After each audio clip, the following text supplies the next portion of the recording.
There's one scene in the latest episode that most fans watched, but almost nobody is talking about what it could actually mean.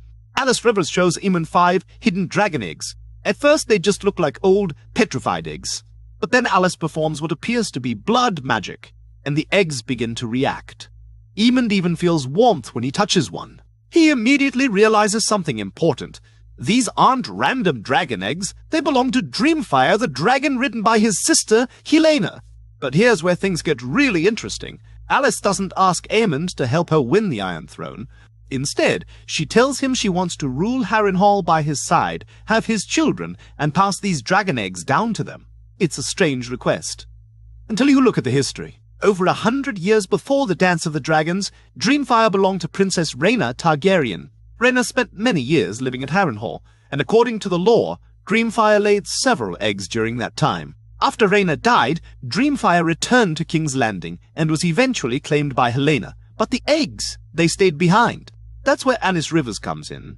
As a strong bastard who grew up at Harrenhal, she likely discovered these hidden eggs long ago. The problem is, she isn't a Targaryen, and dragon eggs usually need someone with Valyrian blood to successfully hatch them. That's why Aemond is so important. Maybe Alys was never waiting for a king. She was waiting for a dragon lord. Now here's the part that makes this theory so fascinating. In Fire and Blood, Alys Rivers doesn't simply disappear after the dance. Years later, people begin telling stories about a mysterious witch queen ruling Harrenhal. When the crown sends soldiers to investigate, they're driven away. The lone survivor claims Alys demanded everyone recognize Aemond's true-born son as the rightful ruler of Harrenhal. But there's one more detail. He also claims she has a dragon. The book never explains where that dragon came from. It just leaves the mystery hanging. But what if the show has finally answered it? What if one of these 5 hidden eggs eventually hatches? Not for Alys herself, but for her son with Aemond? That would explain everything. It would mean a secret branch of House Targaryen survived the dance, living quietly at Harrenhal with a living dragon while the rest of Westeros believed the Age of Dragons was over. And there's another reason this theory feels possible. The show has already connected ancient dragon eggs to the future of the franchise. It established that the eggs which eventually hatched for Daenerys were secretly sent away during this period.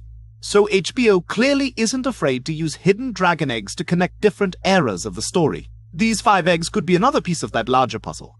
But there's one detail that doesn't quite fit. Alys says these eggs have remained hidden for these 100 years. The timeline doesn't perfectly match the history of Rhaena and Dreamfyre. So was that simply a mistake? Or is Alys deliberately lying about the egg's true origin? That one line could completely change how we interpret this scene. So what do you think? Did House of the Dragon just solve one of Fire and Blood's oldest mysteries? Or are fans reading far too much into 5 old dragon eggs?